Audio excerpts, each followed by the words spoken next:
Mallikarjuna ಖರ್ಗೆಗೆ ಒಲಿಯುತ್ತಾ PM ಪಟ್ಟ. ದೆಹಲಿಯಲ್ಲಿ ಒಂದಾಗುತ್ತಿರೋ ರಾಜ್ಯ ಕೈ ನಾಯಕರು. ಸಿಎಂ ಸಿದ್ದರಾಮಯ್ಯ, ಡಿಸಿಎಂ ಡಿಕೆ ಶಿವಕುಮಾರ್ ಬೆಂಬಲ ಕೋರಿದ್ರ ಖರ್ಗೆ. ರಾಹುಲ್ ಗಾಂಧಿ ಬಿಟ್ರೆ ನಂತರದಲ್ಲಿ ಪಿಎಂ ಹುದ್ದೆಗೆ ಖರ್ಗೆ ಹೆಸರು.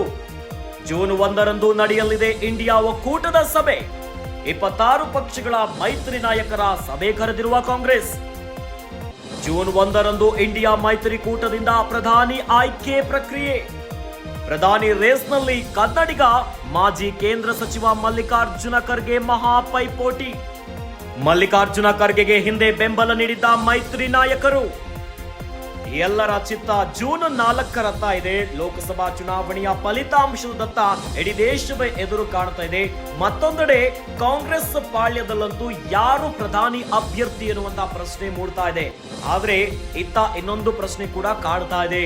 ಮಲ್ಲಿಕಾರ್ಜುನ ಖರ್ಗೆಗೆ ಒಲಿಯುತ್ತಾ ಪಿಎಂ ಪಟ್ಟ ಎನ್ನುವಂಥದ್ದು. ದೆಹಲಿಯಲ್ಲಿ ಒಂದಾಗ್ತಿದ್ದಾರೆ ರಾಜ್ಯ ಕೈ ನಾಯಕರು. ಸಿಎಂ ಸಿದ್ದರಾಮಯ್ಯ, ಡಿಸಿಎಂ ಡಿಕೆ ಶಿವಕುಮಾರ್ ಅವರ ಬೆಂಬಲವನ್ನ ಕೋರ್ತಿದ್ರ ಖರ್ಗೆ. ಒಂದು ಕಡೆ ಕರ್ನಾಟಕದಲ್ಲಿ ವಿಧಾನ ಪರಿಷತ್ತಿನ ಜಟಾಪಟಿ ಹೋರಾಟ ಆಗ್ತಾ ಇದೆ. ಯಾವ್ಯಾವ ಅಭ್ಯರ್ಥಿಯನ್ನ ಆಯ್ಕೆ ಮಾಡಬೇಕು ಎನ್ನುವಂತ ವಿಚಾರಕ್ಕೆ ಸಂಬಂಧಪಟ್ಟಂತೆ ಕರ್ನಾಟಕದ ಸಿಎಂ ಹಾಗೂ ಡಿಸಿಎಂ ನಡುವೆ ಒಂದಿಷ್ಟು ಗೊಂದಲಗಳಿದೆ. ಆದ್ರೆ ಈ ನಡುವೆ ದೆಹಲಿಯಲ್ಲಿ ಒಂದಾಗ್ತಿದ್ದಾರೆ. ರಾಹುಲ್ ಗಾಂಧಿ ಬಿಟ್ರೆ ನಂತರದಲ್ಲಿ ಪಿಎಂ ಹುದ್ದೆಗೆ ಕೇಳಿ ಬರುತ್ತಿರುವಂತಹ ಹೆಸರೇ ಮಲ್ಲಿಕಾರ್ಜುನ ಖರ್ಗೆ ಅವರದು. ಹೀಗಾಗಿ ಜೂನ್ 1ರಂದು ನಡೆಯಲಿದೆ ಮೈತ್ರಿ ಒಕ್ಕೂಟದ ಸಭೆ. 26 ಪಕ್ಷಗಳ ಮೈತ್ರಿ ನಾಯಕರ ಸಭೆಯನ್ನ ಕರೆದಿದ್ದಾರೆ ಕಾಂಗ್ರೆಸ್.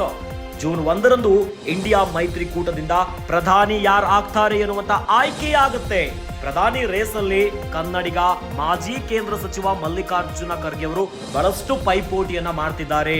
ಕಾಂಗ್ರೆಸ್ ನಾಯಕ ರಾಹುಲ್ ಗಾಂಧಿಯನ್ನ ಬಿಟ್ರೆ ಮತ್ತೆ ಕೇಳಿ ಬರ್ತಿರುವಂತ ಹೆಸರೇ ಮಾಜಿ ಸಚಿವ ಮಲ್ಲಿಕಾರ್ಜುನ ಖರ್ಗೆ ಅವರು.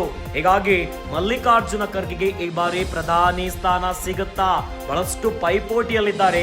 ಈ ಹಿಂದೆ ಕೂಡ ಮೈತ್ರಿಕೂಟದ ನಾಯಕರು ಬೆಂಬಲವನ್ನ ಸೂಚಿಸಿದ್ರು. ಆದ್ರೆ ಜೂನ್ 1ರಂದು ನಡೆಯಲಿದೆ ಮತ್ತೆ ಇಂಡಿಯಾ ಮೈತ್ರಿಕೂಟದ ಸಭೆ.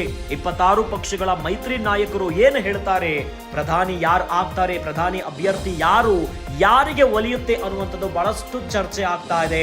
ಇನ್ನು ಪ್ರಧಾನಿ ಪೈಪೋಟಿಯಲ್ಲಿ ರಾಹುಲ್ ಗಾಂಧಿಯನ್ನ ಬಿಟ್ರೆ ಕರ್ನಾಟಕದ ಮಲ್ಲಿಕಾರ್ಜುನ ಖರ್ಗೆ ಅವರ ಹೆಸರು ಕೇಳಿ ಬರ್ತಾ ಇದೆ.